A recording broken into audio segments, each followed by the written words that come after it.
So today we'll be talking about language pedagogy, pedagogy, and language pedagogy, as you understand, is something like we're talking about language teaching, different methods or techniques, and is there any distinction between language teaching methods or approaches or techniques, So those are the things we'll be discussing later on.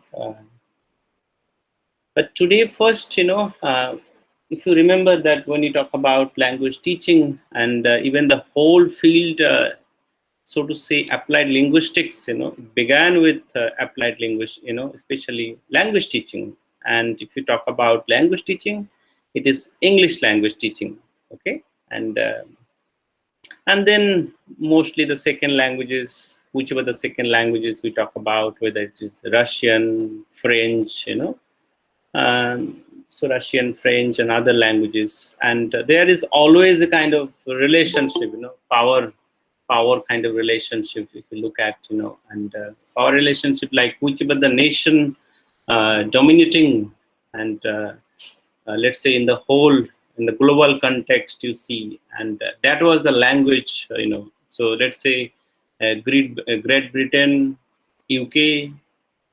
So that's the variety. English, if you're talking about the British English, RP.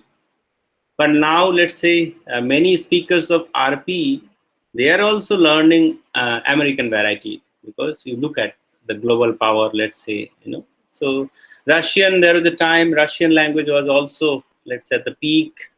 French, for that matter, if you talk about, you see. So it changes. Look at the power, hegemonic relationship and other things. And so today, so what I'm planning to talk about, so we'll be moving to language pedagogy.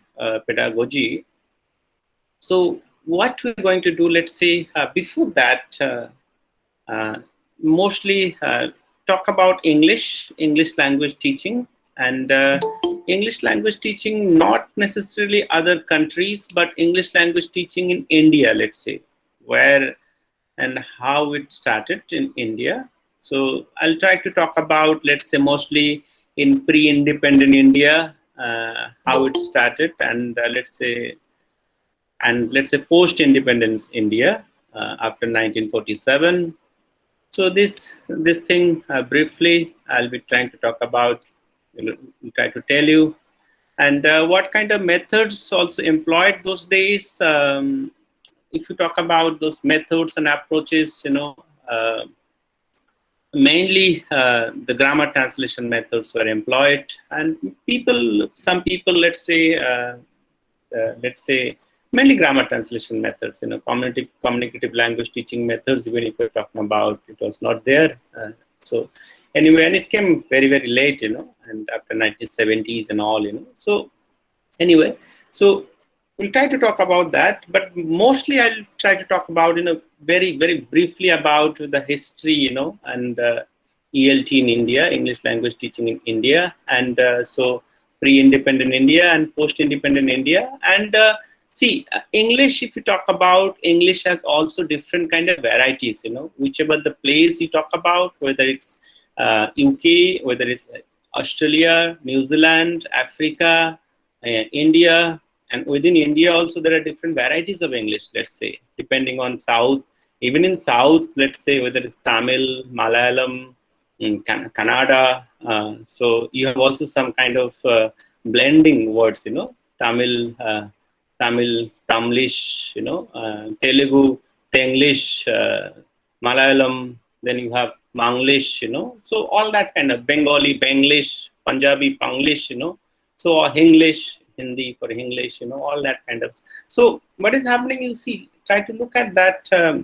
Even if you look at Indian English, so Indian English, which is totally different, there are certain characteristics of Indian English which is totally different if you compare with British variety or the American variety, American variety or the British variety, so to say, and so we'll try to talk about some of the characteristics of Indian English. And so please try to listen the lecture today. If you And because followed by the lecture, if you're listening me, carefully, because I'm going to give you one assignment also, today. So if you listen carefully, then maybe your assignment would be easier, to do those things. And anyway, so it is up to you.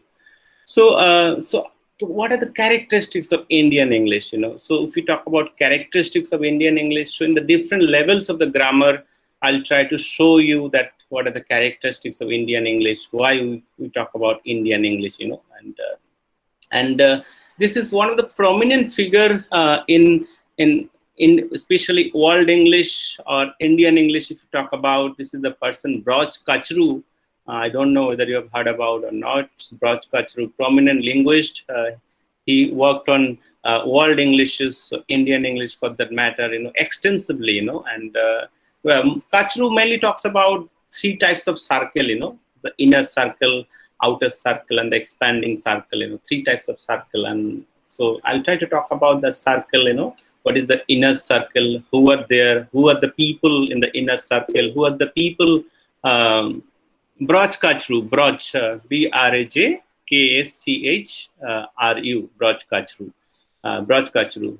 So World English is the inner and the outer circles and all. Okay, so this briefly, I think within 1.5 hours or maybe within 2 hours.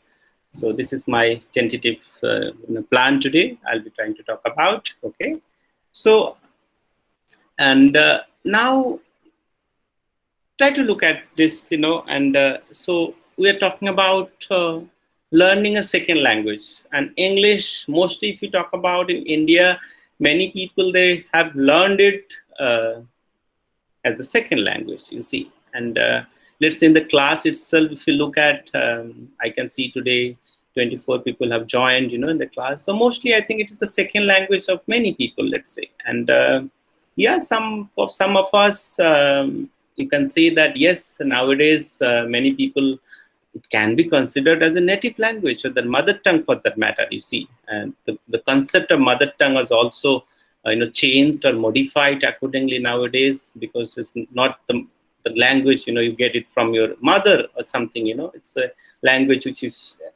acquired in the native environment, and the exposure is given. So if you talk about, let's say, the place like JNU itself, there are many children, they do learn English as their mother tongue or native like environment, especially the place like JNU. Many professors and their son and daughters, let's say, they speak English from very beginning, let's say. And both husband and wife, they do speak English, and even the children, they do speak English, as so. And you will see that, you'll see that. And it's not only about in JNU, in different places also, and so now the kind of conception what we have, about English, it has changed, let's say.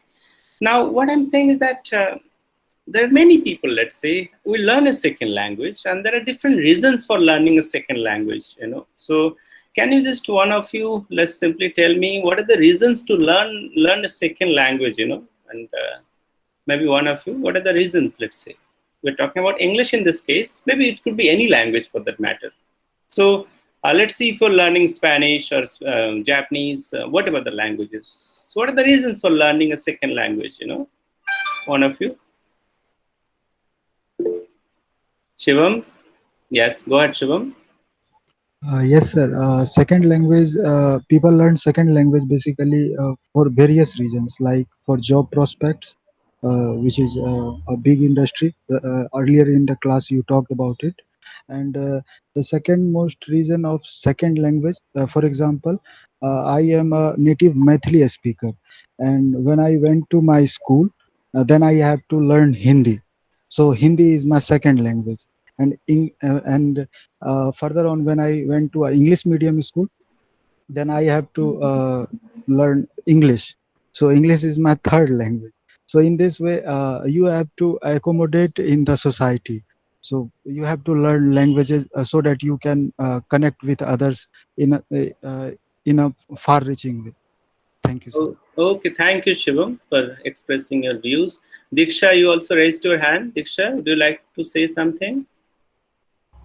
Sir, I guess I wanted to say almost the same thing that for educational purposes is the first reason we learn a new, like the second language. For example, English we have to learn for educational purposes. Okay. Diksha is saying educational purpose. Any other points, different from Shivam and Diksha, what they have already pointed out? Something different if you would like to share? Sir, by learning a second language, we can do a comparative study between the language we speak and a different language. So that will make us aware about the characteristics of language, how it's different, how it's similar, what is shared, things like these. Oh, good. So talking about linguistic things, comparing and all. Okay, that's also one aspect. Anyone else would like to share something? If someone else is not Siddharth, Siddharth, go ahead. Siddharth, you just want to Yes, write? sir. Yes, Siddharth, please go ahead. Sir, actually, for the acceptance in high society, for example, I know Hindi, I know Khortha, but for my higher studies, when I came to BHU or for that matter in JNU, I would I would be much more accepted when I speak English. So English would be like I would learn English because the society will accept me, the high society or the higher education purposes. Okay, that's also interesting observation. Smithy, you want to say something? Smithy, go ahead, Smithy. Yes, sir. Also extending on Siddharth's point, I don't think so that language is only like goes upwards, acceptance in the higher society. Like for example, my mother is a government like a teacher in a government school. So most of the time she cannot be speaking standard Hindi because that's not what the kids age like 10 or 12 understand. And a lot of them do not even have enough knowledge of the proper like standard Hindi to be talking. So my mother would pick up words from the like whatever is the language, like she understands and speaks Avdi, but then there are other variants of Hindi that are being spoken in the language. So she picks it up for the social assimilation, for like educational purpose, but it's also very societal. It's also very contextual, and there is nothing about like having a like standard, higher standard. So I feel like language is also about a lot about social assimilation, and it can go both ways, upwards or downwards, like That's hierarchy wise, if there exists a hierarchy. That's So true, it can. Smriti. So it's social mobility, and not only mobility, as you have rightly pointed out, also loyalty to particular culture. Let's say, as you have already mentioned, Avadi. And I can tell you lots of examples. There are many people. So they learned their regional languages, whether it's Avadi, Dhondari, or whichever the Braj and something else also. So they felt like uh, interacting with their grandmothers or grandfathers or their ancestral villages. They must have gone their ancestral villages after 12 years or 13 years. So that is so something like to go to the root of that particular places. Yes, social mobility, so you are exactly right, it could be both, social mobility as well as upward or downward, whichever is so. And you can't say exactly the downward mobility, so this is exactly, so counter arguments. Really interesting. So I like this kind of, observations and all, So it's very good. Shivam, you wanted to add something else, Shivam? Yes, sir. Sir, I would like to add that some people claim that learning more than one or two languages, I mean, polyglots have a better cognitive apparatus than single language speakers. So, what's your point of view? Is it really so that learning more than two or three or five languages uh, gives a person a better kind of cognitive ability or something like that? And yeah, Shivam, it is not really about my view. It is the view already expressed in cognitive. If you look at the psychological literature in the cognitive linguistics and in many places, so we had seen that. That's what I think. I have also repeatedly expressed my views in the class that if you're talking about language, for that matter, language is not only about the structure. Language is somewhere related to the culture. There are many things, cultural norms, etiquettes, and there are many other things associated with the language. So when you're talking about learning a different language, the second language, the third language, or many languages, that means you're getting to know the culture, and your knowledge is also expanding. Try to understand that. So a particular person who knows at least 3 or 4 languages, as you have mentioned, polyglot, they definitely better in terms of, even if we talk about the communication, because he knows many things about those cultures and all. And so earlier the notion was, especially this anglicized notion, that one language is better, so whichever the language is good for cognitive growth and development of the child. Earlier it was thought, especially, but later on the cognitive studies, many people and the psychological psycholinguistic literature, if you look at, and it is proved now, it's well established, proved that it is the person who knows many languages, the cognitive abilities are definitely better, and it's not my point, it's already well established in the literature. Okay, so anyway, interesting. If you talk about language learning, it's a second language learning. And in India's case, at times we feel also bad, though we have the 3 language formula, especially in principle it is there, but somehow the learning of second language, especially in India, if you're talking about to some extent the Indian languages, doesn't take place, and we are going for those other languages. But let's say I'm a speaker of Bangla, I should learn at least a Dravidian language, let's say Dravidian language, whether it's Tamil or Telugu or Kannada, Malayalam. So that much thing is not given, that kind of opportunity, to those people. Though even they are interested, it is not given, And the same way also, though there are different institutes, they do offer courses, part-time courses or diploma courses, but hardly, we do not have that kind of motivation also. So anyway. So, but it's always better if you can speak 2, 3, or 4 languages. And in India, if you talk about in general, in India, people say that monolingualism is better. In India, I think monolingualism to some extent is a myth. Myth, why I'm saying, and it's not my views also, monolingual in India to some extent, if you look at, even if you go to those remote places, whether illiterate person or literate person, whoever is the person, they are by nature they're bilingual, let's say, because they know the standard variety to some extent, and not only the standard variety, and also the regional variety. If you talk about the regional variety, and if they cannot speak the standard variety fluently, but at least they can understand. At least they can understand. So this is really interesting. Akshit, you wanted to say something, Akshit? Yeah, sir. I didn't not exactly something, but I just wanted to add to something what you said.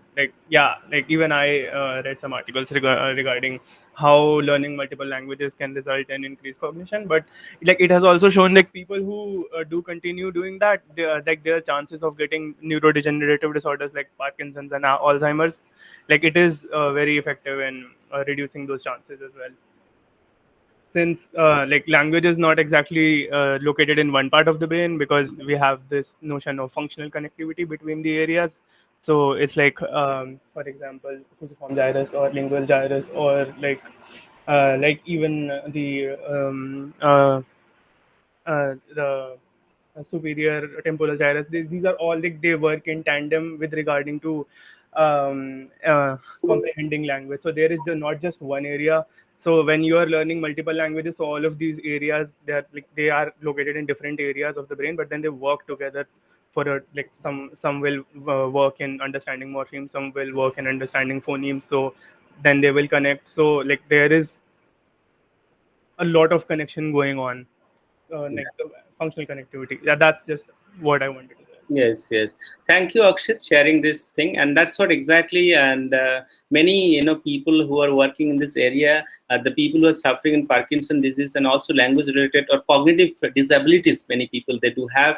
So even the doctors and the experts also, they suggest that why didn't you learn different languages also? That's what the Akshit points, and other points, as Akshit has, rightly pointed out, that the localization view of language, which was there, it was somewhere, language is centered only this part of the brain or that part of the brain. But now we have a global view of, especially talking about the language centers, let's say. So we have taken the global view, the holistic views basically. Like it is not only the one area, particular one area which is responsible for language. It is the whole brain, And so there are different kind of understandings are there, And okay, so so the last comment by Chandan, then we'll move on to our real class discussion. Sir, Yeah, sir, Chandan. I don't have any comment to make. I have a question. Like, consider me like I don't know any other language other than my mother tongue, and you know lots of language, four language or five language or six language or seven language. So you have better cultural understanding of the society which speaks that languages. So if I have you can say exposure to that culture, or you have exposure, you will get exposure to another culture. Is it this like you will have better ability to understand another culture because you know more language than me, or I will have less ability to know culture? Is it like this? Not necessarily, Chandan. You see, even learning many languages also, you may not have that, let's say, kind of. It's basically in the different levels. Let's say you have learned 10 languages and 12 languages, but by nature you are a hooligan. You are not a good human being, and you do not want to understand other culture. So there is no point of learning languages. Even by learning one language, you can also understand many people, other cultures also. So it's not like that I have learned many languages, that means I know many cultures. Well, to some extent, you have, let's say, better opportunities. Let's say you know two languages, and one person know one language, another person know two or three languages. I need an expert translator. Try to understand that. I need expert. I need an interpreter, right? Translator. So who is the right person? That means your opportunity is less in compared with the bilingual and others. And let's say in a group of people, some friends are discussing something related to one culture and another culture. The person who knows only one culture and one language, let's say talk about the dance forms. And so someone is saying about, okay, this is Kuchipuri, this is Kathakali, this is something. So the other person knows it, let's say. He can also tell. So he is the boss, especially in the conversation, in the discussion group, whichever the discussion group is taking place. And especially in the group discussion also in university and other places also, the extempore discussion group, GD, and in JNU, also we have this presentation and some other things. Even in the job interview, if you talk about group of people are there, and so they do observe people. So definitely there are many advantages I'm saying, so, but not necessarily doesn't guarantee you that you are going to know those societies or cultures better. Not necessarily. You have to be a good human being as well. Have the mindset also to understand those people. That's what I use the word hooligan. That's what exactly. So the kind of, even if you talk about linguistic reorganization, the way linguistic reorganization took place, Ambedkar also said the same thing, you see. If you're talking about linguistic organization, and if you have that kind of mindset, yes, we're going to do linguistic reorganization in India. And what is going to happen? Because look at the dynamics of India and languages. So the one language, one nation, the policy which, let's say, West or Europe have adopted, to some extent, the same policy cannot be adopted in India. So we have to have a different kind of approach in India. Okay, so we'll come back to those points and all. So there is no guarantee as such. Okay, so please, people who are joining late, please do not join late. I won't be accepting you if you, let's say, after 4:15. That's also because I start from 4:05, and it is very disturbing for me. Let's say accepting, So please do not join if you are late. Though it is online and offline classes, for me doesn't make a difference. Even in the offline classes, I do not allow to someone to come inside the room, but it is off. Especially here, it's happening. That's okay. But do not join. So there are different reasons for language learning, and as I think Siddharth was talking about social mobility, So the objectives of language learning could be whether you learn them for need filling reasons or for reasons for prestige. So Siddharth was talking about prestige and prestige, social mobility, and need filling reasons. Need filling reasons, job. Let's say if you would help you get a betting to get a better job, or let's say you are traveling abroad, or become a translator or interpreter. Okay, so there are many things, let's say, and social mobility, the point already Siddharth was talking about. So one of the linguist Rivers, Rivers, Rivers, so he talked about 6 categories. What are types of objectives of language learning? So one of the things is like develop intellectual powers. So yeah, to some extent, develop intellectual powers. Read classical literature and philosophy for personal growth. And I can tell you there are many people to develop their intellectual powers, or also to read classical literature. The classical literature, whether it is written in Latin or Greek or in Sanskrit, or for that matter, if someone wants to enjoy Tolstoy, Pushkin, and all, many people they learn Russian. Many people they learn French. One of my colleague is very good because there are many philosophical writings we talk about. It is written in French, and so many people they learn French to understand what is written in French, and as you can understand, the translation or translated version is different from the original version, because from one language to another language, if you're translating, there are many things that are missing in translation, you see. So read classical literature and philosophy for personal growth. If you want to study Shakespeare, 16th century Shakespeare, so, and to some extent, and let's say Shakespeare's works are translated in most of the languages in the world. Bangla. In Bangla, you will find all this Romeo, Juliet, whichever, Romeo, Juliet, and all that kind of works. But which is translated in Bangla or Hindi or other languages. But some people, I have only read the translated version.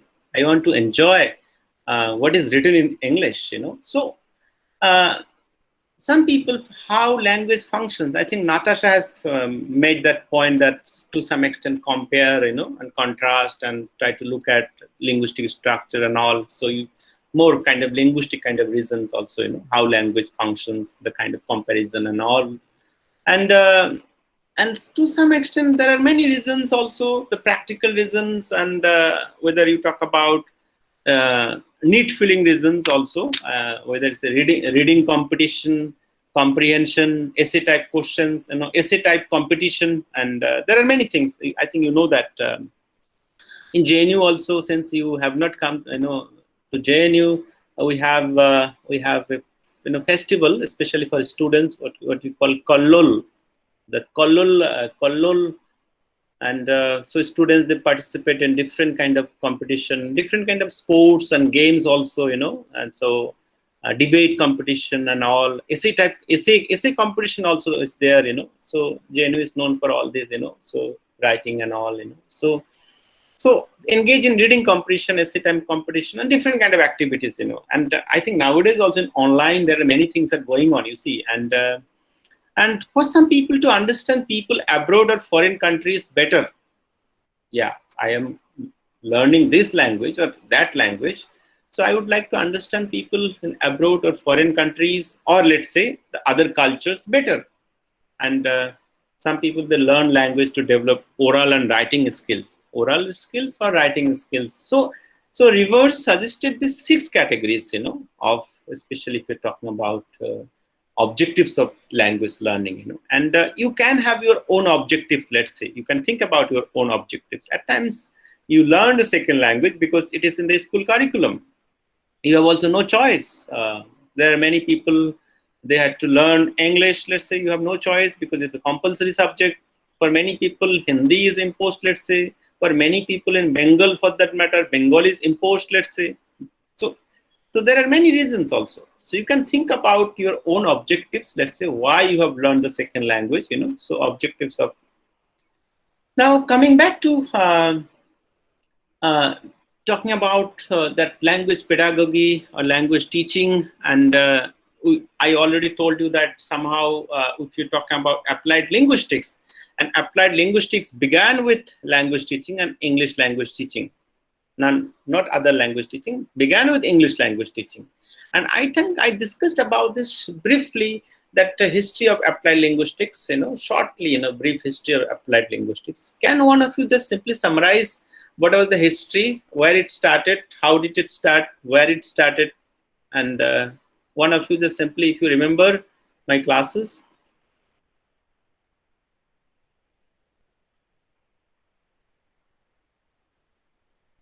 Are you listening? Brief history of applied linguistics, when did it start, where and how, and how did it grow? Any idea? Parul? Yes, Parul, go ahead, Parul. Sir, I remember you telling that it started in 19th and 20th century when people wanted to learn foreign languages in Europe or US, and that's how this idea of second language teaching began, especially for French and English. Okay, thank you, Parul. Anyone else would like to add something?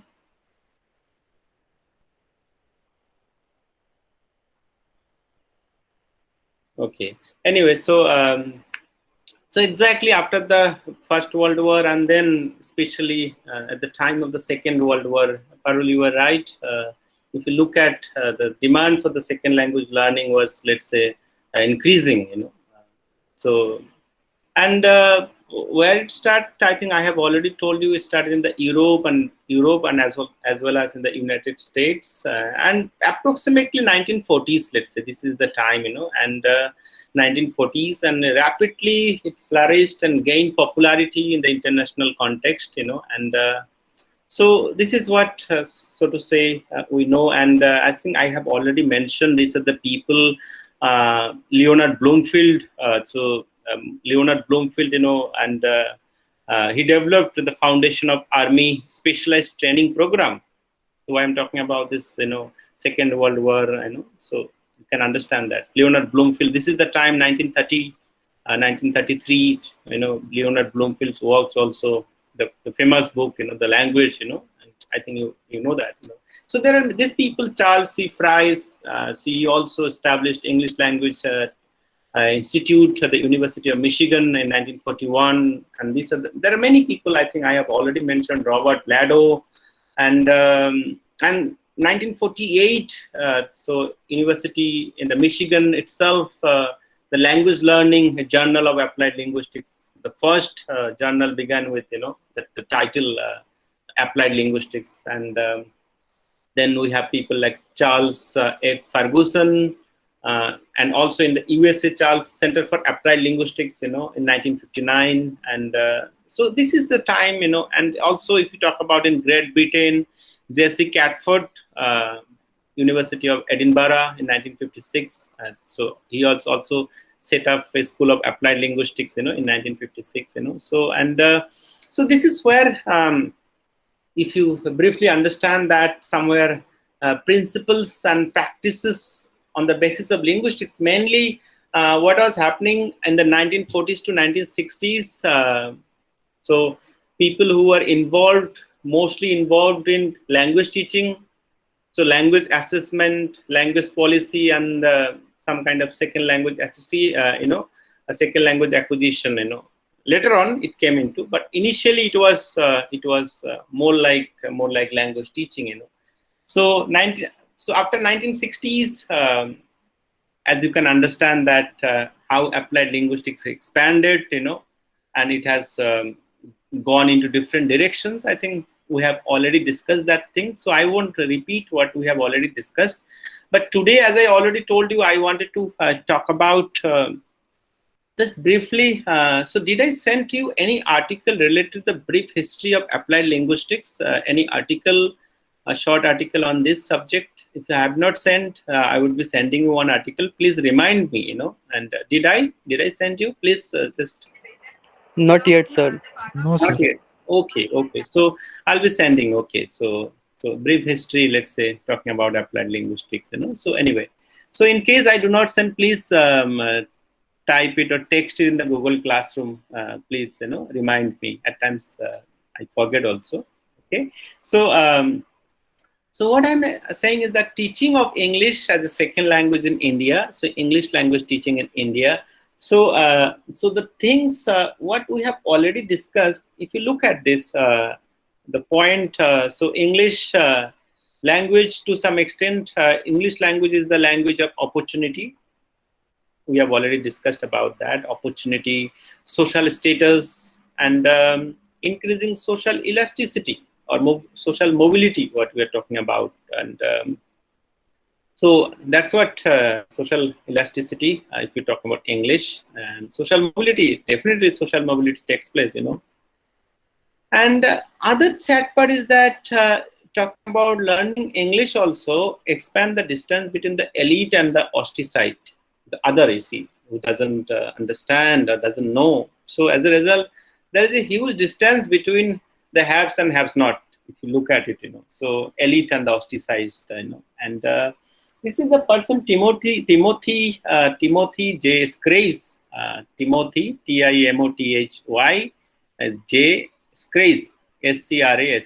And so Timothy J. Scrace says that it's not only important in getting a better job, it is everywhere in social interaction.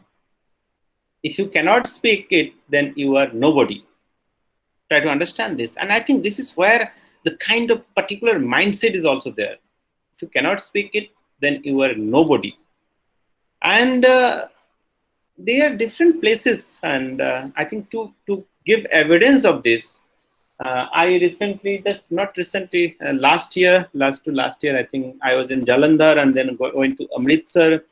And I can't tell you, somewhere in Amritsar and Jalandhar and other places, there are many English language teaching institute or whatever coaching centers are there. I cannot tell you how people are crazy for English.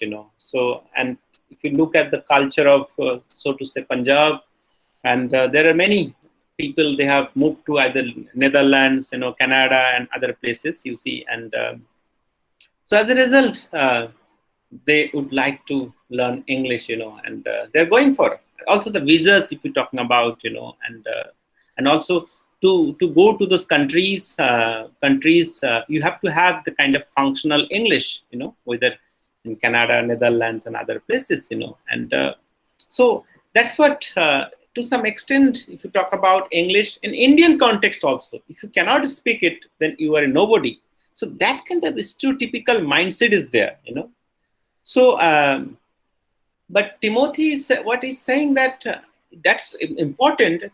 Teaching or learning of English is important, but teaching or learning of English, it has to be also planned more carefully. Try to understand this. So let's say if it is not planned carefully, what will happen? One is that whoever the people or the children who are learning English, so they will not have a respectable level of competence in one hand, and on the other hand, we will be misplacing our regional languages or the mother tongues for that matter.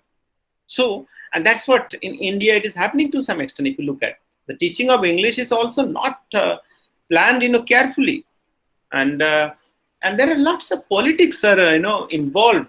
I can tell you this politics, because we are the generation, we suffered in Bengal.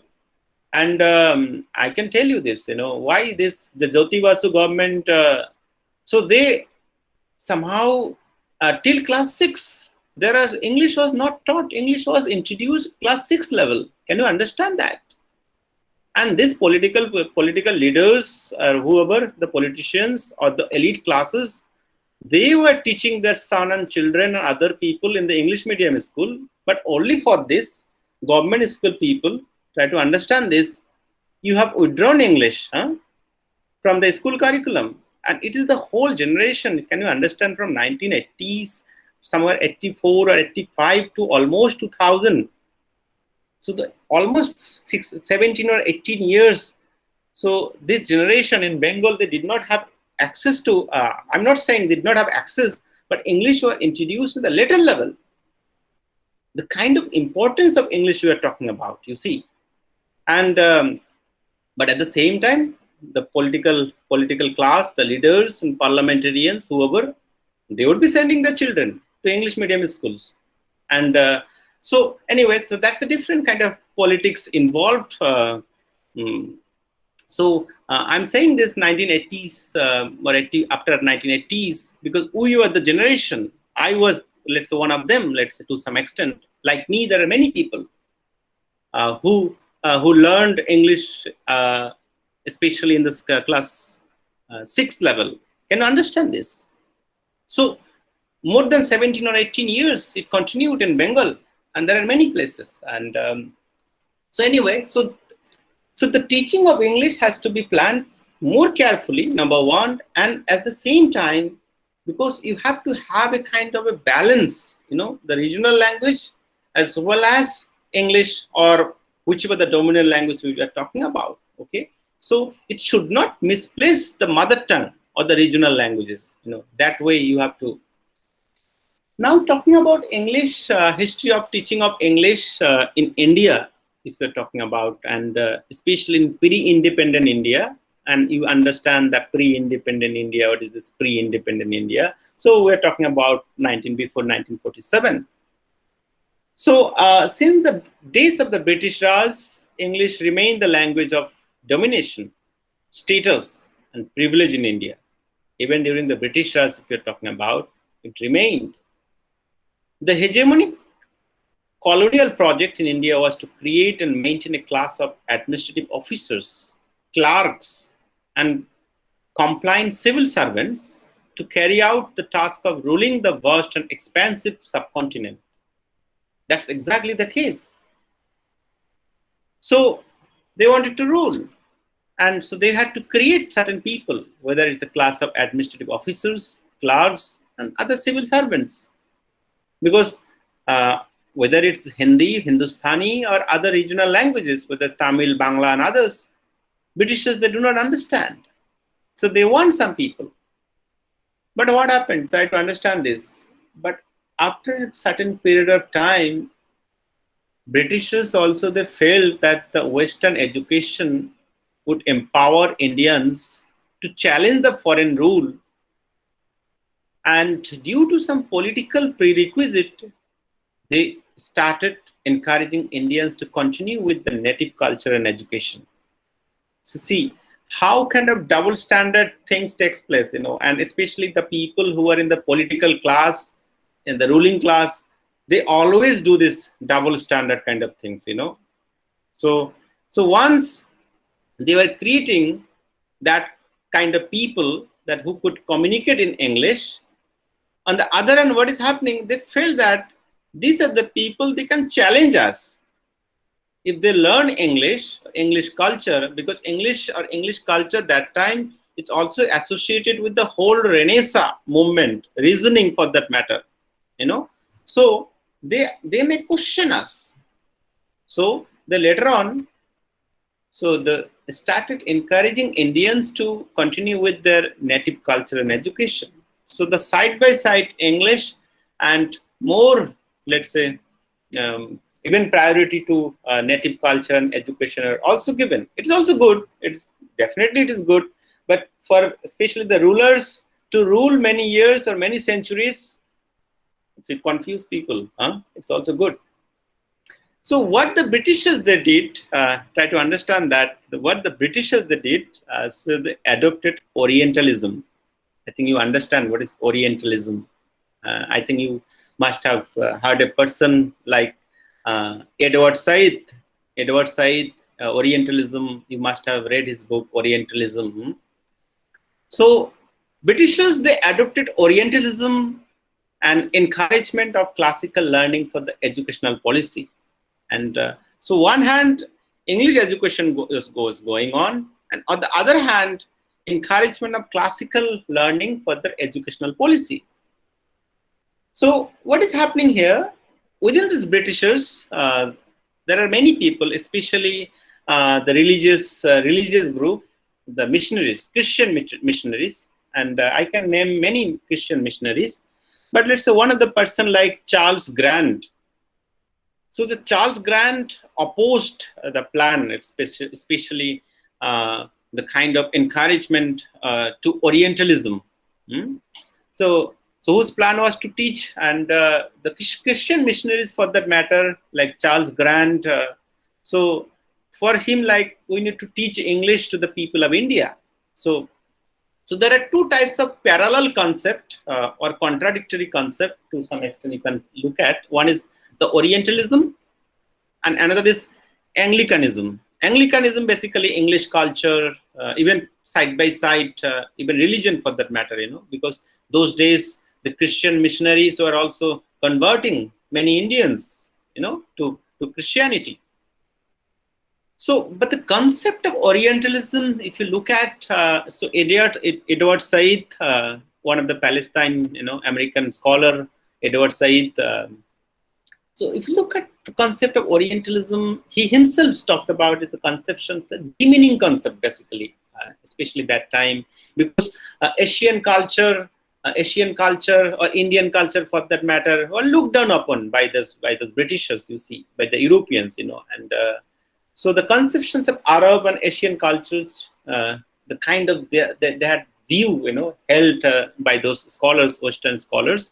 So Edward said it's very demeaning to some extent, and but one of the good thing about Orientalist, what happened earlier, the kind of understanding what was there, that somehow these Orients, or let's say Asians and Europeans for that matter, Western scholars, so you do not have any links to some extent.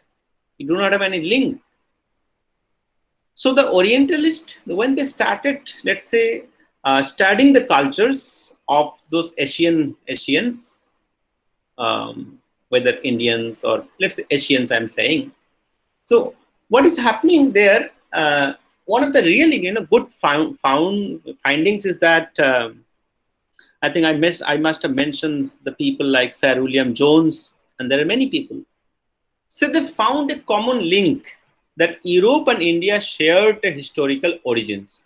Europe and India shared a historical origins. How? It's through the study of language. How?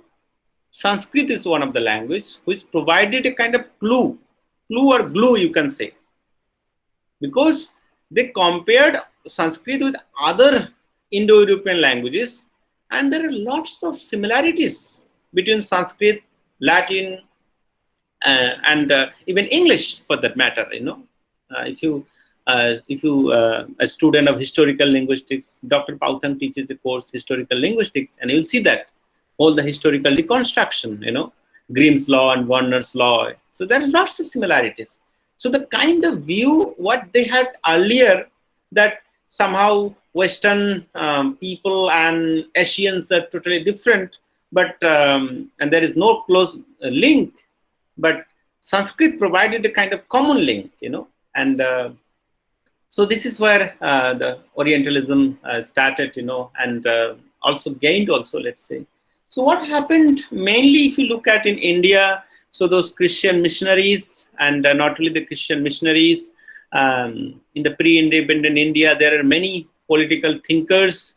In Bengal itself, if you talk about, this is the person Raja Ram Mohan Roy. So the whole Renaissance movements, just I'm mentioning Raja Ram Mohan Roy, Keshav Chandra Sen, Abanindranath Thakur.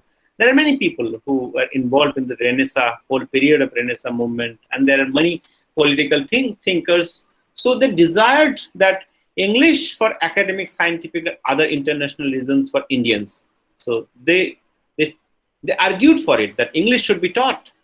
Okay, and so Raja Ram Mohan Roy, along with, as I mentioned, that other thinkers not only felt that superiority of English education, they even expressed the view that teaching of mere Hindu or Mohammedan literature, Hindu or let's say Muslim literature, the teaching of a great deal of what was frivolous. So there is not much importance being associated if you're teaching those literature to some extent, and mostly if you're ever talking about Sanskrit literature, mainly all that Ramayana, Mahabharata, and all that kind of things, and so the kind of mythology you talk about, and yes, maybe you can justify this mythology, that whether will were right and all were right, before that the concept of Pushpa woman is there. It's the imagination, but anyway, so that's a different case. But to some extent, the kind of literature which was available, let's say, whether it's the Sanskrit literature or Mohammedan literature. So the people like Raja Rammohn Roy, they themselves say that it's a kind of frivolous. So, and that time, somewhere, if you talk about the 19th century and 20th century, beginning of the 20th century, so the English education provided kind of reason. It is not only about what happened in 500 years before, and so we have to question those.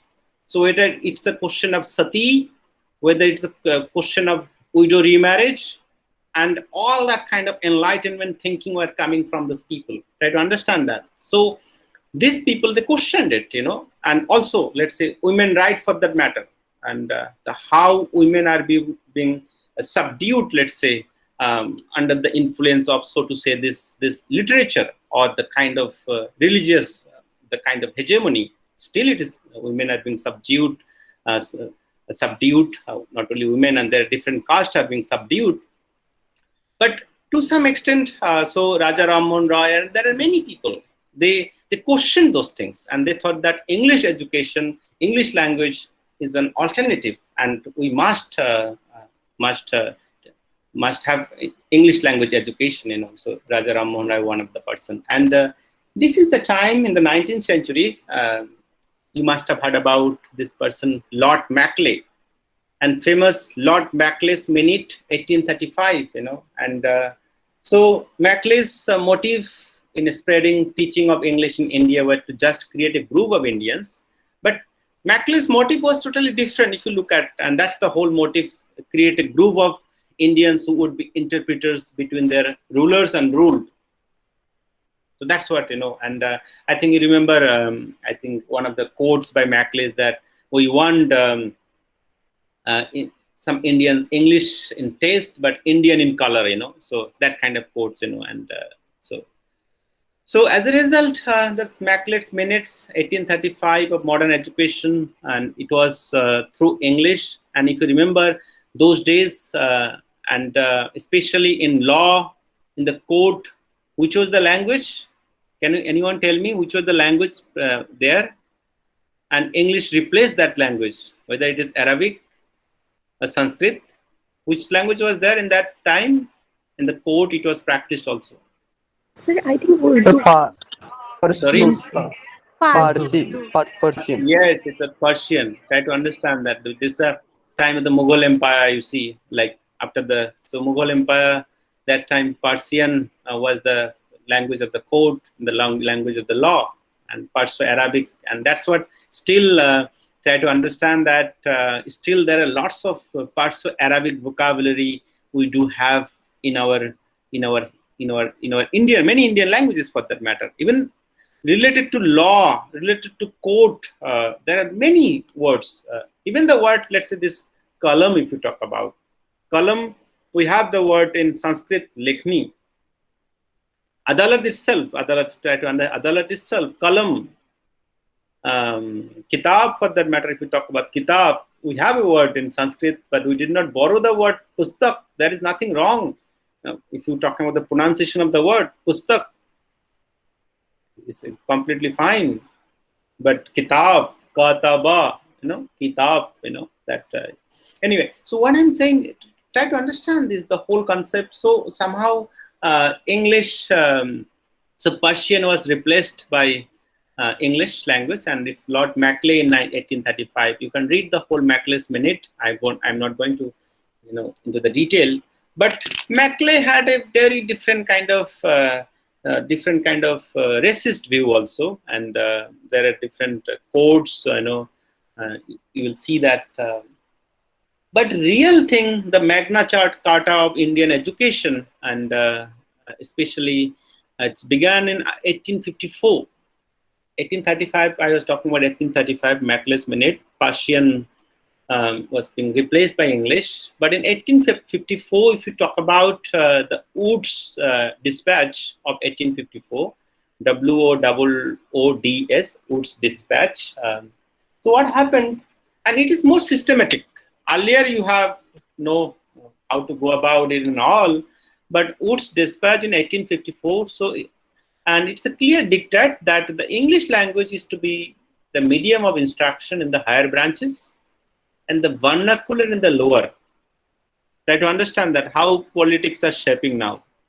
English language is the medium of instruction in the higher branches. Higher branches means we are talking about the university, the higher education, and the vernacular in the lower. Vernacular, all those regional languages, whether it's Tamil, Bangla, and other languages in the lower, in the school curriculum, primary school or maybe secondary school. Okay. And they're saying it that English is to be taught where there is a demand for it, but it is not to be substituted for the vernacular language of the country. It is not to be substituted for the vernacular languages of the country. Pretty good, but a clever attempt, very clever attempt. And somehow you are not imposing, but you are also telling that you are the one, you will have to learn English. How this, the mind, the Britishers, the colonial mind, works, and if you understand this, the whole concept, let's say you're imposing English, as a result, in the whole India also, let's say people will definitely, to some extent, there will be different places, uproar, revolt, people will revolt. So in a more clever way, smart manner, so English is being imposed. So that's Woods Dispatch 1854. And what is happening? English is spreading in different places, and this is the year 1857. And there are different universities were set up, and 1857, the 5 universities. I think you know it. If you know a little bit of history, I think you have read history. University of Bombay, Calcutta, one of the Calcutta, Madras, Punjab, and also Allahabad is one of the old. So these are the institute, Bombay, Calcutta, Madras, and Punjab, and Allahabad for that matter, were set up. The 5 universities were there. And so this resulted into a spread of schools and colleges, and slowly and gradually in different places, schools and colleges, which ultimately resulted in the increase of more number of Indians who achieved mastery in English language, you see. So this is the time it started. And so now, when I'm talking about pre-independent India, and I think you know that our father of the nation, Gandhiji, and so what kind of view Gandhiji had regarding English, and as you know that English, mainly Gandhiji propagated or proposed for Hindustani, that the kind of lingua franca. But at the same time, if you talk about Gandhiji, he always appreciated the importance of foreign language, and also especially English. He always, and if you talk about the whole integration of India that time, it was carried out mostly by English. So all those, mostly our thinkers, freedom fighters and all, most of them, the thinkers, they are highly educated class, not like today. I can say these things, not like today, let's say. Those freedom fighters and other people, let's say, who were like leading us, they are highly educated people, you see. And so they got their education either in India or not, or maybe somewhere they must have gone to UK and other places to get their education. For that matter, Gandhiji, if you are talking about, he himself was in South Africa. So for Gandhiji, English today is studied because of its commercial and so-called political values. So Gandhiji opines that English is studied because of its commercial and so-called political values. And this is, I'm quoting from Gandhiji, it's not my own, and this is where Gandhiji says that our boys and girls think that without English, they cannot get government services. Girls are taught English as a passport to marriage. So Try to understand that. Girls are taught English as a passport to marriage. I know husbands who are sorry that their wives cannot talk to them and their friends in English. I know families in which English is being made the mother tongue. All these are for me signs of our slavery and degradation.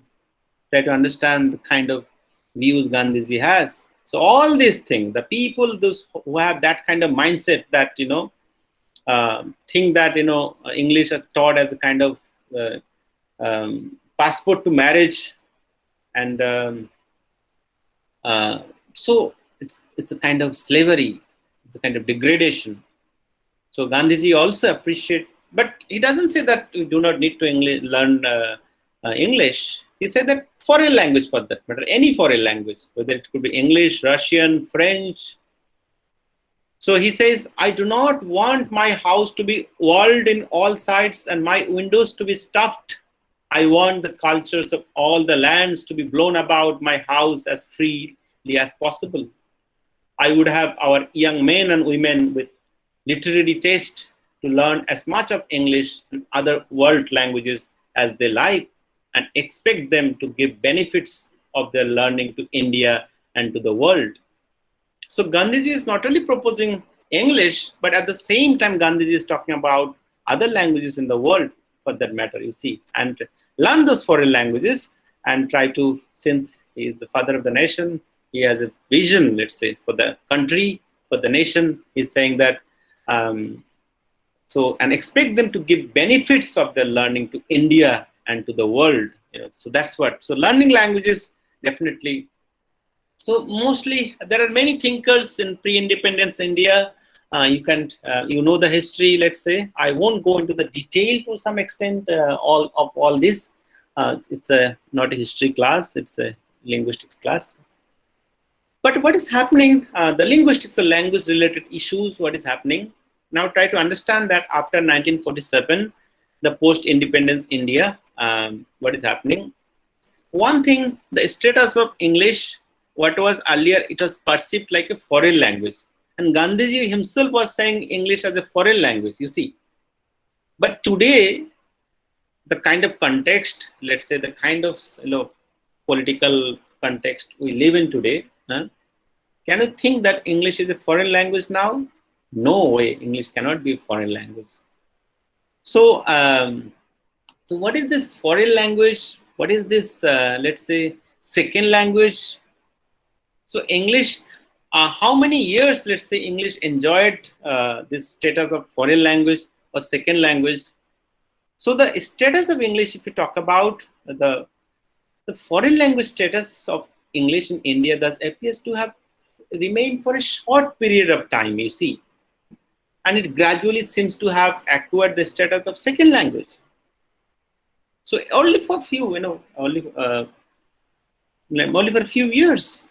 And English as a foreign language refers to a situation. If we're talking about what this situation, so English as a foreign language refers to a situation where it is taught for certain specific purposes. So what is this specific purpose?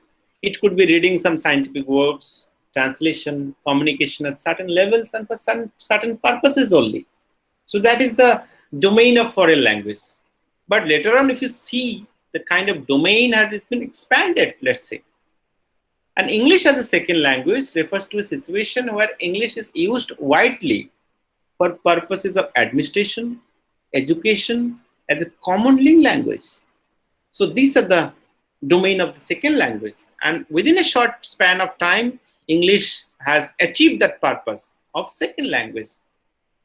So this is Professor V.V. Yardi, Y-A-R-D-I.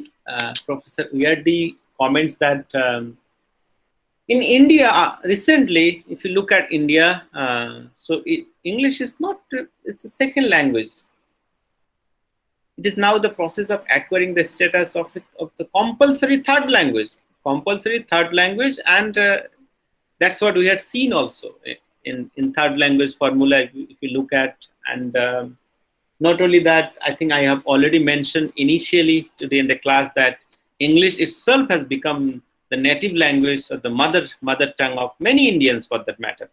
Even in Seven Sisters in Northeast, if we talk about many places, English is the state language. And they do speak English, like the kind of bilingualism we had seen in Nagaland and other places, Manipur and other places you see. And there are many places, and the metropolitan cities and all, so English has kind of mother tongue of many people. So now English, status of English before this, so to say, especially pre-independence India, and even after 1947, we had seen that what was happening, that what should be our national language. There is a whole debate in the parliament, you see, and you can see that who are the people and what could be the status of English for that matter, you see. And so that's related to that. Briefly, I just talked about maybe within 2 or 3 minutes, Baba Saheb Ambedkar, B.R. Ambedkar, and his thoughts on especially linguistic states, thoughts on linguistic states and the formation of linguistic states, And, it was published in 1955, and Baba Saheb Ambedkar, though he did not participate, especially the parliament, that kind of debate because of some reasons, because he was having his health, health issue was there. Try to remember this, somewhere in 1955, he was having different health problems, and after I think 1 or 2 years, 1957, I think he died. So anyway, so somewhere. So he did not participate in the whole debate session there, and then that's what his thoughts on reorganizing linguistic states. It's a volume, it's a small volume. You can read that volume if you're interested, So so there itself, Baba Saheb Ambedkar says that the creation of linguistic states is a burning question of the day. The formation of linguistic states, although essential, cannot be decided any sort of hooliganism, cannot be decided by any sort of hooliganism, nor must be solved in a manner that will serve party interest, whichever the party. That time it was the National Congress Party. It must be solved by cold-blooded reasoning. So the formation of linguistic state must be, because Ambedkar himself, he looked at the dynamics, the linguistic situations in India. So, and even the formation of linguistic state cannot be solely done on the basis of language, So there are many problems he had seen that time. So in the whole small volume, you will see that he's talking about lingualism and nothing else. And then first talks about linguistic states, and then talk about limitations of the linguism at the linguistic state, and he gives a kind of solution to the problem of linguistic states. And so the division of the North and the problems, because he comes from Maharashtra there, and the problems of Maharashtra also, a specific example, and how to summarize the principles, and what are the problems. So I won't be discussing the whole problem, what Ambedkar already discussed. Maybe another day, I can talk about that in a different class. So, so somewhere the kind of view, the gist of this linguistic state, what that time, if you look at the Westerners or Europeans, and those days, that kind of idea, the one state and one language kind of policy, and it's a universal feature of almost every state, every nation for that matter. And examine the constitution of Germany for that matter, and examine the constitution of France, examine the constitution of Italy, examine the constitution of England, examine the constitution of USA. One state, one language is the rule. I'm quoting B.R. Ambedkar. That's what he's saying. So now if you look at, these are some of the examples. So looking at those examples, so then we have to say also, must there be one state for one language? Then we have to, because that time we are also talking about linguistic formation of the state, one language. What could be the language, whether it's Hindi or what is else, what? or English, or whichever the language for that matter, Bangla, Tamil, Telugu, Odia, whichever the language. So now, what does this linguistic state mean? And the concept of linguistic state is also confusing. So what does a linguistic state mean? One language can unite people. Do you have this mindset that one language definitely can unite people? Or two languages are sure to divide people? Do you have this kind of mindset that if there are two languages or three languages, then people are going to be divided? So, and somehow we had seen that, yes, to some extent, one language, one culture is better. One language, one culture is better. And this is, it's happening also. Whether you can justify or not justify, there could be counter arguments, or, but especially in the administrative purpose, if you look at, it is better for the government. And that's why most of the governments, they try to do it. Whether it's a multilingual state or other states also, they try to do it. There are different administrative reasons are there. I think you know that. Now, so culture is, since Indians wish to unite and develop a common culture, it is the bounden duty of all Indians to own up Hindi as their language. And that's what Ambedkar is arguing for, Hindi.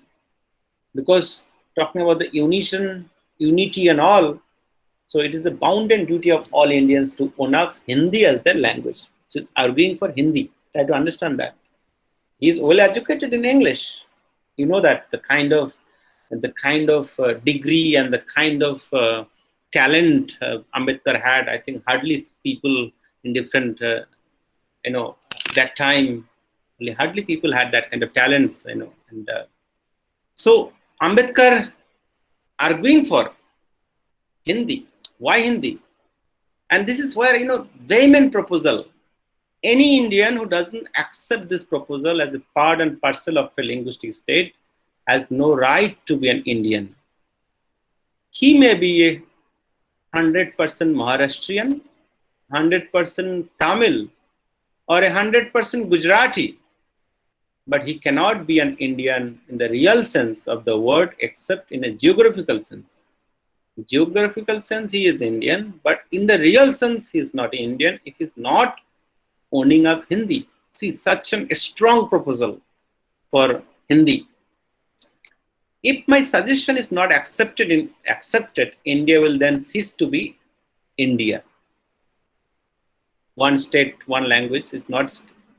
It will be a collection of different nationalities engaged in rivalries and wars against one another. And that's what we see this. Still, we see this, so if my suggestion is not accepted, India will then cease to be India.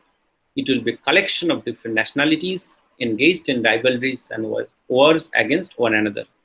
And exactly later on, it happened. We had seen in different places in India, whether it is Maharashtra and whether it is in Bengal, in Tamil Nadu, in southern states, and also when Hindi was imposed, and how there is a kind of uproar, there is a movement in different parts of the country, mainly in South and Bengal, partially in Bengal as well, and still we see that, you see.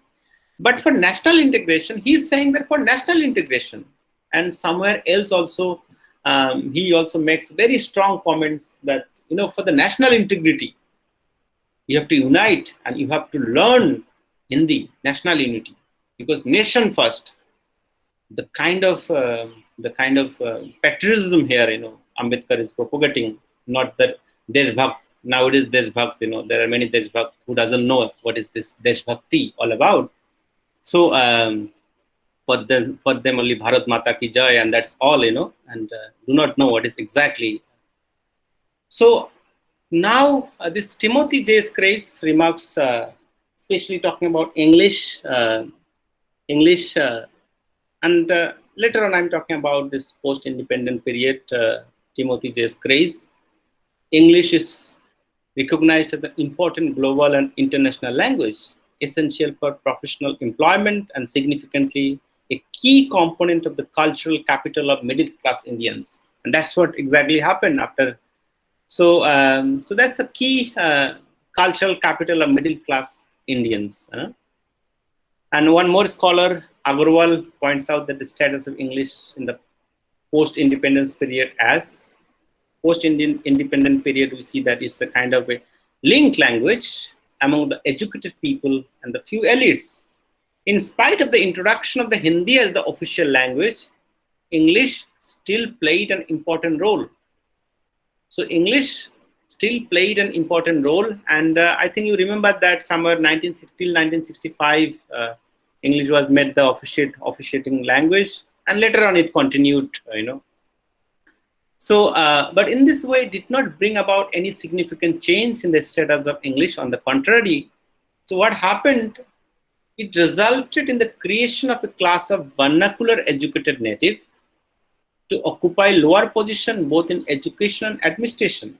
So, what is happening that since English was not been introduced properly, and as a result, so the people who are getting education in the vernacular languages, so and it's still happening, in different places, in different states in India.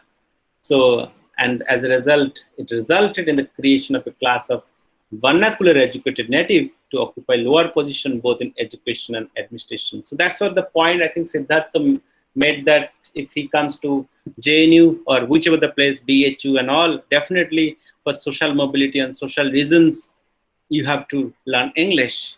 Otherwise, what is happening? Those regional background, whichever the regional languages, whether it is Maithili, whether it's Awadhi or Dhundari or Punjab, whatever, So what is happening to some extent that you are not getting enough opportunity. See, the real problem is that there is nothing wrong with the vernacular medium. Only thing is that the state machinery or the state or the governments does not provide adequate facilities to those vernacular mediums. That's the problem. So there is nothing wrong, So, and as a result, this kind of prestige, the social mobility factors definitely come into picture. And so people who are educated in the vernacular medium, so they do not have any job for that matter, let's say, and if there is job, only few vacancies are there, and as a result, a huge rush. And English is again preferred challenge, preference for that matter, and also for international communication, as you can understand. So I think I was telling you this anecdote somewhere. We were in Garhwal, and Professor Abhi also narrates the same story. So when we go for this field work, and we tell people that why don't you teach your children in your native language, and then because we go to the field and there itself we are talking. So one of the ladies in the village in Garhwal, and she said that yes, you are preaching. You have come from JNU, from Delhi, and after 15 or 20 years, when my children will be grown up, so who will give us or feed us bread and butter? Will you come back from Delhi and feed our children bread and butter? Try to understand that the opportunity is not there in the regional languages, and people, they feel it, and as a result, in India, the demand for English language, or let's say English medium school, has also gone up. If you look at, there is at least many. So now, if you look at the English medium schools, there are different problems with the English medium schools. I'm not going to those problems, but it has to be dealt in such a manner. That's what we are telling, that the students or the children should be taught English effectively. So there are different English medium schools. Students are being trained English, but even after that, if you talk about it's not only about English language. There are many other things associated with English language. That's what the whole concept, the culture, and side by side, there are many other things, and so they fail there. And also the teachers who are teaching, to some extent, they are also not competent enough to teach the language or the subject for that matter. So there are different problems we can talk about those problems. You can have your own observations regarding that, and now, as we are discussing the point, some English for better opportunities, and increased English language proficiency was considered instrumental in fetching well-paid job opportunities in different places. And it's a linked language. We all understand that, national, and also you have some kind of international purposes. And okay, so as a result, especially in India, post-independent India, what we have seen that the kind of attempt by the government, so despite the hard and sincere efforts of the central and the state governments, Hindi could not become the linked language in India. To some extent, there is a very, very kind of hard and sincere efforts by the government, and still many people, they prefer English instead of Hindi. And we know the reasons, and the strong opposition in the southern states, whether it's Maharashtra, Tamil Nadu, and other places in Bengal as well, And and as a result, in 1965, as I told you, that English was also given the status of subsidiary official language of India in the Official Language Act 1965. And it was also decided that either Hindi or English could be used for proceedings of the parliament, and also in the proceedings of the parliament, and also we had seen later on in the court also, So in this regard, if you are listening to me, so please do read Constitution of India, and I'm not talking about the whole Constitution, Articles 343 to 351, at least these articles, and you will see that the linguistic rights, whether mother tongue should be taught, and also the other things, what would be the languages of the Supreme Court, High Court, communication between state and the union territories, center and the state, and all this, the kind of grievances, which language you can, like make your grievances, all that kind of things, So 343 to 351. So I want you to read this Indian Constitution, Article 343 to 351, and please do read. And so I'll be asking you questions from this section in the next class, okay?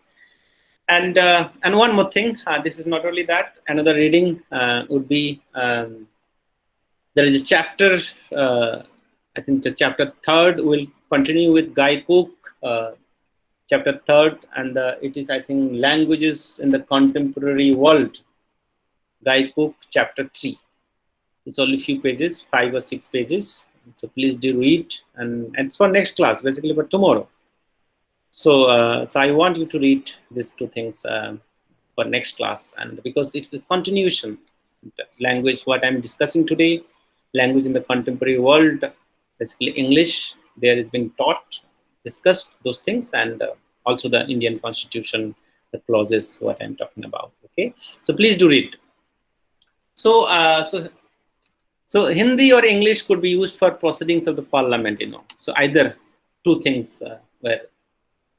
So importance of English in Indian states, now if you talk about, and the importance of English to some extent, now you see. So what I told you, that English could be used for proceedings of parliament. So the kind of, the owing to the increasing importance of English in the changing times, various states of India, whether southern state, northern states, and other states, so give language, give English, let's say, a respectable place by making it a compulsory language in the educational setup. In the educational setup, compulsory language, So English in India is what it is because of its functions, which are controlled by its socio-cultural settings and by its interaction with the major Indian languages. Now try to understand that English, what we are talking about. So the English, as different states have adopted English, and let's center has also adopted English, and this English, whichever the variety we're talking about, whether it's the British one or Indian one, whichever the variety we are talking about. But Indian English is mostly influenced by British variety. Uh, what is happening here is that those English are the English is spoken in the southern states and within the southern states. So depending on different kind of socio-cultural settings and the kind of interaction with major Indian languages, it has also gained different kind of flavor. That's what I was talking about: Benglish, Panglish, Tamilish, all that kind of lish, and so you will see that. So this approach to English in India is designed to show how the lexico-grammatical systems of a language get shaped and reshaped by its functions. So depending on the language used, so there are many cases in different levels of the grammar. We will see that, and as a result, Indian English to some extent is different from, so to say, the British variety. There are many cases. So today, and just I think I have 25 minutes, 30 minutes left. So you will see that the different kind of characteristics because of the socio-cultural settings or interaction with major Indian languages, other Indian languages, you see.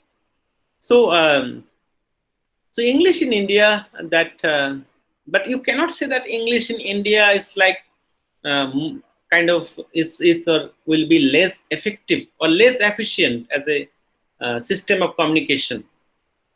So whether let's say in South India, English is spoken in a little different way than the North Indians. Bengali, they speak different way, but you can't say that it's like less efficient. We do understand. Malayalam or Tamil speakers, they do understand or speak. Their pronunciation is different. Bengali pronunciation is different, but we do understand. Okay, but we have a kind of marked Indian flavor. But we will have to understand that there's a marked Indian flavor.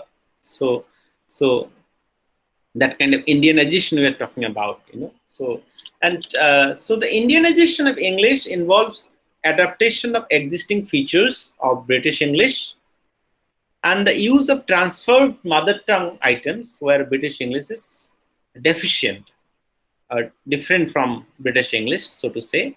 So that kind of transferred mother tongues, whether it's Bangla, Tamil, Telugu, and other, And not only that, there are many idiomatic things, idiomatic forms, or idiomatic forms derived from Indian literary languages or the vernacular languages also have been absorbed into Indian English. And as a result, to some extent, in Indian English, though there are lots of differences, let's say I'm talking about some differences, but Indian English has its own characteristics in terms of phonetics, in terms of, let's say, vocabulary, the phraseology, if you're talking about. So you have kind of common characteristics, but at the same time, if you try to study Indian English, depending on the regional variety, as I was telling you, the Bengali, Tamil, Tamilish, and all, you will also feel that kind of flavor for that matter. Okay, so this is really interesting to look at this in the whole thing and the differences. And so even for us, let's say someone from South India and someone from North India, we do understand that they pronounce this thing in this manner. Maybe in our first encounter we do not understand, but later on we do understand.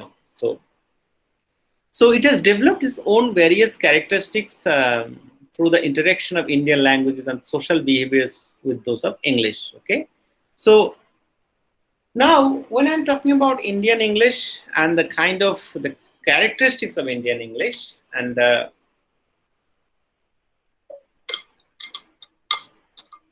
one of the characteristics of Indian English, whether this English, whether it's influenced by Tibeto-Burman language, Dravidian language, or Austro-Asiatic languages, or other language families, Indo-Aryan language families, we have seen that one of the characteristics is the progressive construction. So the progressive aspect for that matter. Progressive is not a tense here, it's an aspect basically. Okay, so the progressive, like, I am liking, let's say she is liking music, I am believing. So that kind of progressive, you'll see that it's very rampant, and Indians also, this is zero article, the indefinite article a and an, a and an, or the definite article da are often omitted. You'll see that mostly Indians, and when you also check this, and whether you term paper or something else, so you will see that lots of omission of articles. So zero articles you see, and also one of the characteristics is zero past tense marker at times, because Indian language is also something like that. Because if you use an adverbial, temporal adverbial, and adverb of time for that matter, at times what happens, you do not need to use the past tense form of the verb. In many Indian languages it happens, you see. Let's say I went yesterday, or I did the work yesterday. So did is the past form. You cannot say I do it yesterday. So there are many Indian languages, or many languages in the world have these characteristics. You have the temporal adverb, or so yesterday, then you can use the present tense of the verb.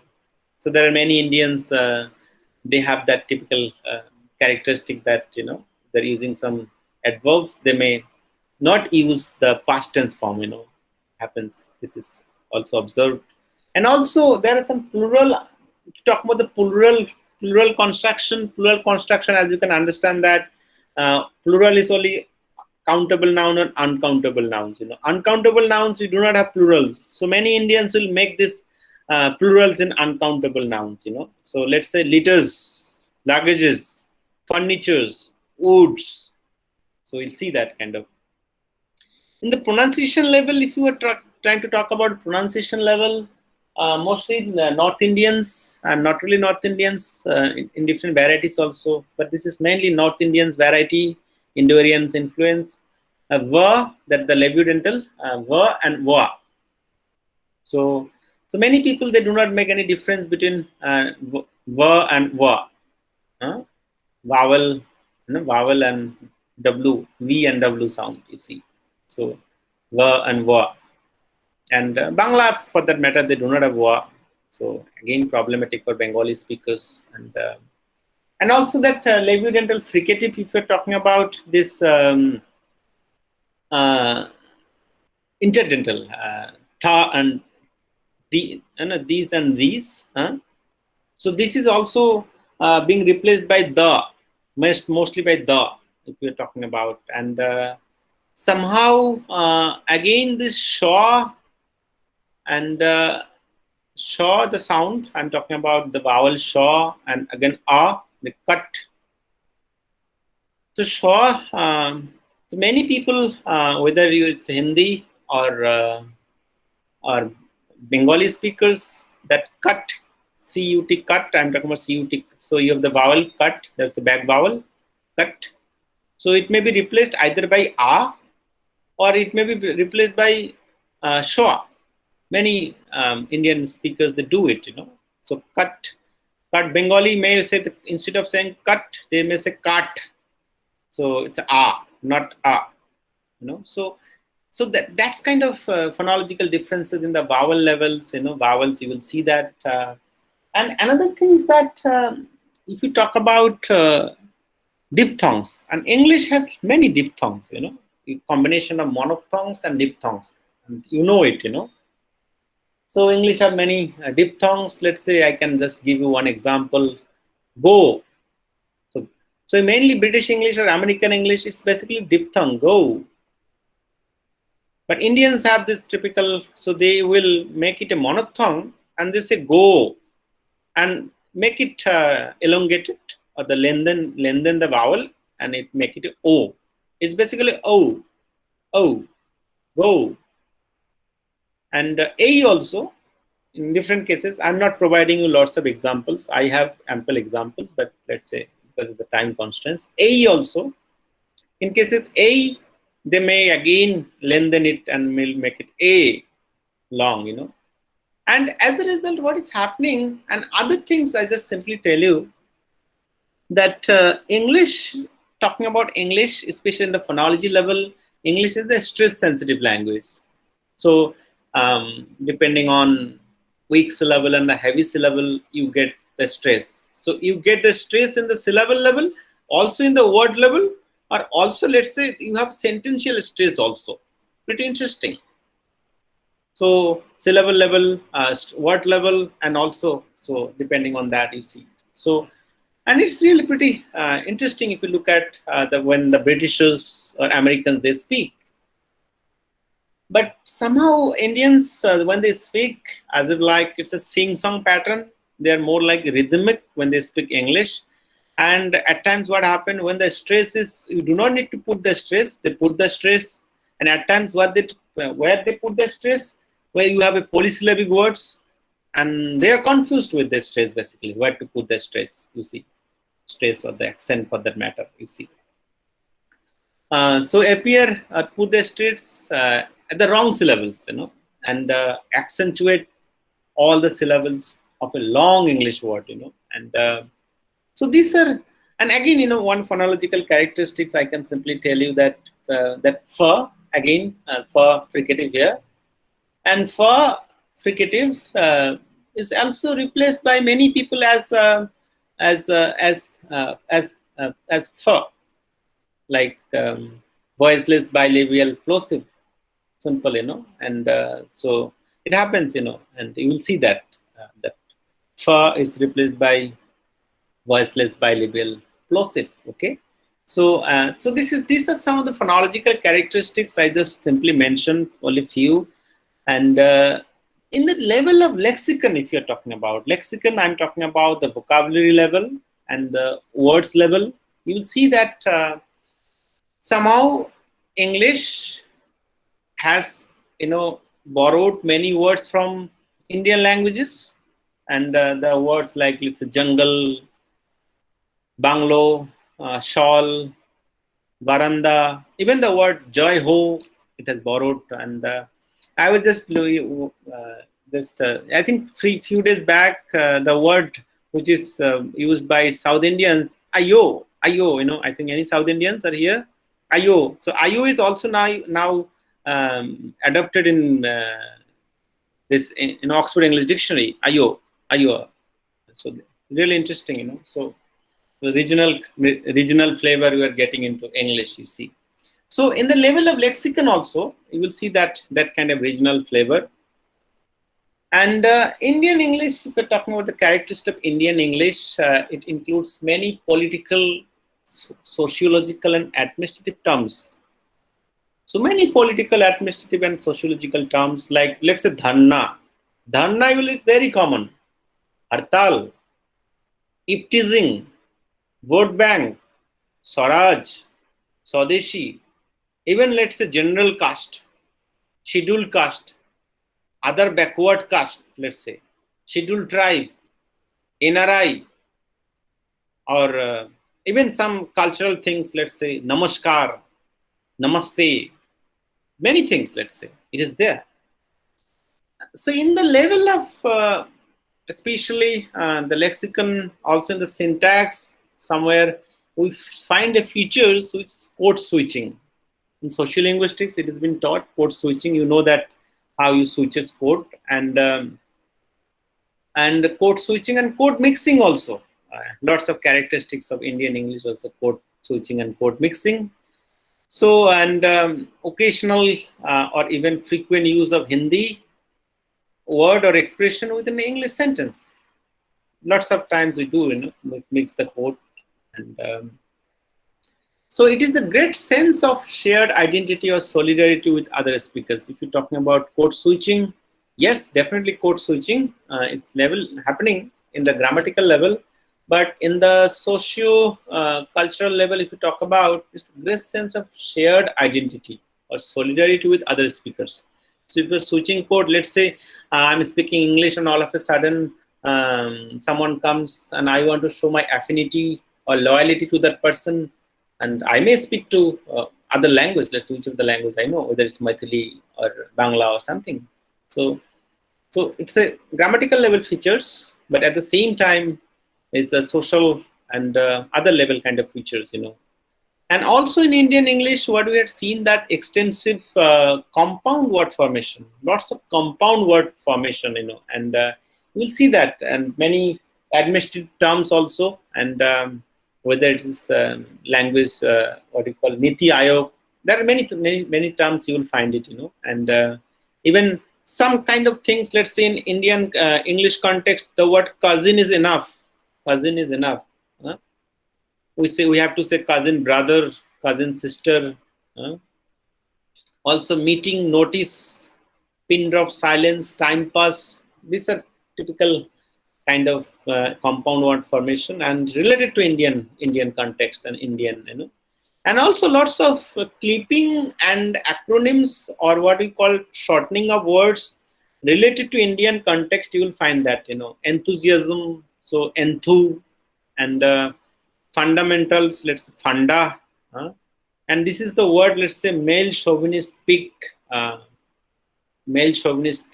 free of charge, and also there are many, especially those days, there is a song, ilu, ILU, I love you, that's the song. There's a song, Bollywood song.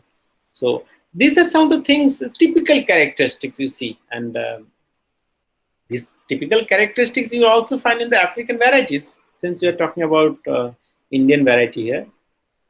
And another characteristics of Indian English, I just simply tell you that the number system.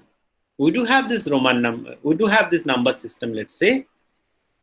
But at the same time, for, let's say, for 100,000, Indians will prefer to say 1 lakh instead of 100,000. They will say 1 lakh rupees. Or 1 million, many will say 10 lakh. Or 10 million, so they will prefer to use the word 1 crore. Or 100 million, 10 crore. Or 1 billion, 100 crore. Or 1 Arab, Arab is also used. So try to understand that. So these are the accepted things. Even the elite, they do use, and so lakh, 10 lakh, crore and all. But British English, mostly they use this million, 100 million, 1 billion. So some people, they would 100 crore or 1 Arab. And another kind of, again, typical characteristics, many people, they also ask me that, sir, what is your good name? And what is your name? It's fine. Again, aapka shubh naam kya hai? So what is good name? It's being translated. And it is also necessary to some extent, because in India, we do have a good name also, or the official name, also nickname. And Bengalis are, I think, it's pretty kind of, they do have a nickname. Everyone has a nickname. Like there is, I think, hardly one person you will find that he doesn't have a nickname in Bengali. So he has a nickname as well as an official name also. Okay. And this nickname, not only one nickname, you may have many nicknames for that matter. And it is well established, and related to this is cultural things, death. Somebody has died, and that kind of euphemism we do not want to say. And then in Hindi and other Indian languages, especially to express this concept, someone has died, you have different kind of euphemism. उसका देहांत हो गया, उसका सर्गवासी हो गए, वो दूसरी दुनिया में चले गए, all that kind of thing, euphemism we do use. And so many Indians, when they speak this, let's say, so they say, let's say Pranab Mukherjee has left for his heavenly abode. So mainly in Indian British English and other varieties, people may not use this kind of, but typical characteristics of Indian English, And kindly please advise me. Too much polite at times, And thank you, Sir Ji. So already you have Sir. Thank you, Sir. Then G is also added. Thank you, Sir Ji. Dr. Saab. Dr. Saib. Namaste, as I already told you. And will you take tea? Will you take tea? So this is again kind of literal translation. Will you have tea? Would you like to have a cup of tea? Let's say if you go by the standard. Would you like to have a cup of tea? So will you take tea?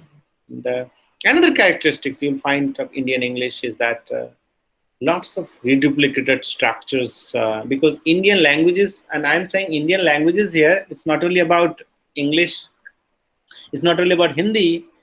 So whether it's the Indo-Aryan, Dravidian, or Austroasiatic and Tibeto-Burman, these languages are full of reduplicated structures. And reduplicated structures, as a result, these reduplicated structures are also incorporated in English, and many cases, So in English, we have reduplication in the partial level. We do not have full reduplication. We do not say go, go. But in many Indians may say come, come, at the time, because the full reduplication is not possible in English. Yeah, we do have, let's say, willy, nilly, and there are some lots wishy-washy partial replications are there. Even the ticking of the clock also, let's say. The partial reduplication is there, and reduplication is not a productive word formation process in English. But most of the Indian languages, if you look at, it's a productive word formation process, you see. So what is happening is that Indian English was also assimilated with this kind of structure, and so that's, as I told you, that they will do this reduplication in the open class category, in open class category words also. Okay, so so since this is where I thought of introducing you kind of Indian English and the characteristics of Indian English, we will continue our discussion on this in the next class, as well as I already told you to read chapter 3 from Guy Cook, the languages in the contemporary world, and we'll have continue our discussion, the growth of English and how English, let's say, the growth and the kind of circle I was talking about, the Braj Kachru, eminent scholar, Braj Kachru, and other scholars, what they think about Indian English and what is the status of Indian English and all. We'll continue our discussion in the next class. So before that, so what I would like to give you the kind of assignment. So I am just started looking at your earlier assignment, almost done. I think 50% I have completed checking your assignment, the last assignment you have submitted. So I'll be discussing those things. But before that, let's say, I would like to give you one more assignment. And this assignment is related to today's class, as I already told you. And what is this? Mainly related to the kind of characteristics of Indian English in your understanding, and I want that particular kind of characteristics, not specifically what is mentioned in the book. The kind of characteristics I want, as if like you are the one have seen people speaking or in your understanding making that kind of mistakes, let's say, whether in the level of pronunciation, in the level of vocabulary. There are many things happening, you see. I can tell you ample examples, in the level of pronunciation, I already told you, in the level of lexicon, in the level of syntax, you see, and even in the socio-cultural settings I was talking about.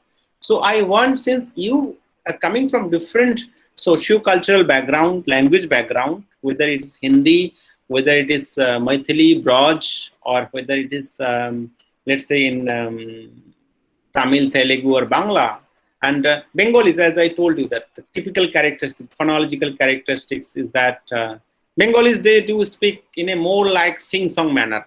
Mostly Bengalis, if you look at, and as I was telling you that the cut. So many Bengalis will pronounce the word cut as cart. Any Bengali listening to me here? Natasha, are you Bengali? Yes, sir.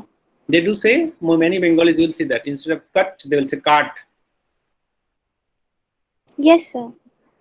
So this is one of the phonological characteristics I'm telling you, and so you do kind of a survey or make a little bit of study with your friends or maybe some subject group, whoever are there, whether whichever the group you select, whether it is the let's say to some extent 40 plus or below 40, college students or children will have less, let's say, in terms of problem and all. Um, but let's say, and so that kind of typical characteristics of Banglish or Panglish or Hinglish or Brojlish, let's say for that matter, if you're talking about both Broj English or Maithili English, whichever the things you see. So I want that kind of, but your own experience also. Okay, so this is I'm telling you. So those things what I have been telling, I'll reframe those things, and also in our Google Classroom, I'll tell you, and also there will be deadline. And as I give you some time, it's not only about. So let's say today is 2nd of August. So at least 15 to 15 days you will get time to work on this. 15 to 20 days. So tentatively by 20th of August. You may have to submit this. So in the Google Classroom, I'll update all this information. Okay. So keep on thinking about this. Okay. So characteristics of Indian English in your own understanding, mentioning all those different kind of features, phonological, morphological, syntactic, socio-cultural things, and other aspects, whatever your observation based on your kind of findings, the kind of depending on your data collection. And data collection, I'm not telling you to collect data personally going to the field, because this is the COVID kind of situation. So let's say in your neighborhood, or maybe even if you listen to someone either in this YouTube platform or other social media platform, there itself you can observe, this is the one, So there are different ways to collect data also, and so anyway, so this is where I wanted to tell you, and so please start working on that, and tomorrow next class, please do root that. So